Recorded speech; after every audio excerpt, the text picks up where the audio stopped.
এবার চলে যাব গান্ধী মূর্তির পাদদেশের খবরে, কারণ বাঙালি হেনস্থাতে লাগাতার আন্দোলন তৃণমূলের। গান্ধী মূর্তিতে আন্দোলনে যুব তৃণমূল।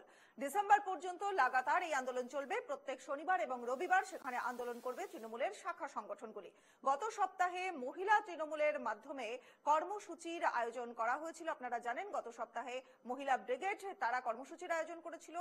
আর আজ গান্ধী মূর্তিতে আন্দোলনে যুব তৃণমূল সায়নী ঘোষের নেতৃত্বে যুব তৃণমূলের পক্ষ থেকে গান্ধী মূর্তির পাদদেশে সমাবেশ।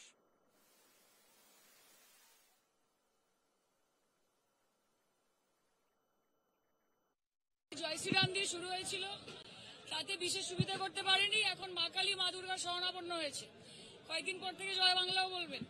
কাজে ওনারা কি বলছেন না বলছেন সত্যি বাঙালিদের কিছু যায় আসে না তাতে, কারণ সবটাই তো ঢং, সবটাই তো নাটক।